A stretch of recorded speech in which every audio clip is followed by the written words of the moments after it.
So when I was 15, I was a sophomore in high school. And at that time, I think I was more excited about just going out of the country. My first time being out of the country again, other than like Mexico, but like internationally over. Sure. And I was like, oh, it's just the excitement of being in another country. And I'm like, oh, it's the country that I came from. Like, I don't know what they're going to be like. I'm probably just going to be eating like rice most of the time because I don't know what to eat. And I wasn't really big into like seafood then either. So it was just like, it was very like, it was a very American experience to kind of go there and like, well, I don't eat that, I don't eat this, I don't do this. Where's the nearest KFC? McDonald's, you know? And so I remember it was a homeland tour where we were just able to just go and just tour the different parts of the country. You visit your adoption agency, you can look at your birth file. And I was there, I was able to find out more information related to my past, my birth mom. And I had an opportunity to look for my foster parents, but being at 15, I was like, you know what, I don't want to deal with this emotional baggage right now. I want to finish high school, I want to go into college. Like, I just can't invest myself in this right now. And so it was mostly just about having fun with other peers that were also adopted. But it was more about building connections with them more than like actually just talking about adoption. It was just like, hey, you're adopted, I'm adopted, let's go like wreak havoc across Seoul. You know, like let's go like just 7-Eleven and get like a drink at 2 o'clock in the morning. You were 15. Yeah, it was just like, hey, let's go have fun. We're in another country, our parents are not watching us, let's go. Have a good time, yeah. And so, yeah, and then at one point we went to this halfway house called Esther's house. And there was this program specifically designed for unwed single moms who were getting ready to relinquish their children, the babies, and most of them were pregnant. I mean, the oldest was, I think, was like 32, the youngest was like 16. Wow. And we were in this big, like, kind of this, like, church chapel where all the, like, family, I went with my entire family, so the immediate family went with me. I have an older brother who's also adopted, and so they had all the adoptees sit in the front 2 rows.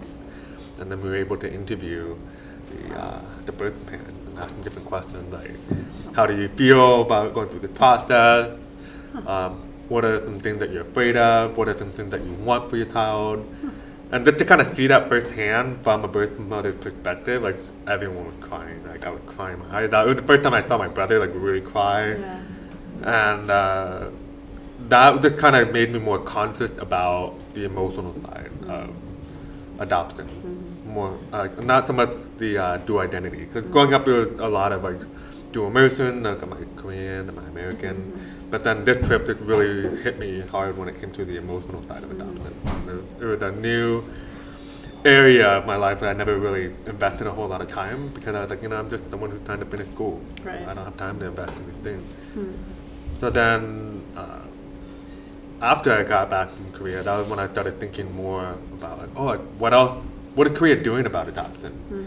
You know, they did this campaign.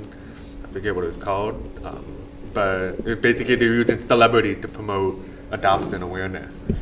You know, it's like, oh, you should adopt this beautiful little Korean boy. You know, and I thought at the time I didn't know it was more of a commodification globalization marketing tactic. And I was like, oh, that's so cool, like, you know, celebrity trying to promote adoption. But I had this like biased understanding of adoption at that point.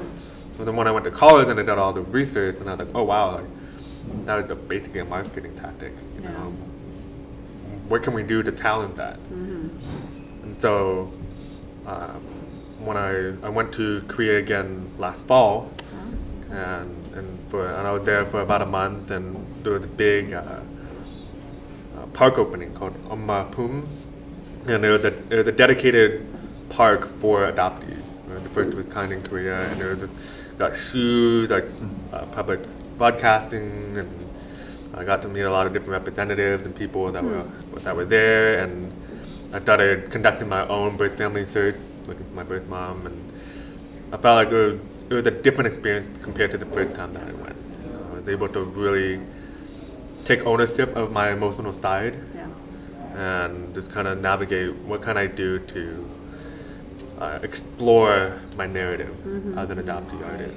And can I ask, were you able to find her? I have not been able to find her. Due to Korea's confidentiality laws and policies, it makes it really hard to obtain relevant information to contact because you can't go up unannounced to their Right. house and be like, hey, do you remember me from like really little inside your belly? Right. And X amount of years ago. Right. And so, kind of an unorthodox approach. So, there are other means, but right now I'm at this part of my life where I have so many other directions with like school, with my job, with my artwork, that it's going to be on hold now.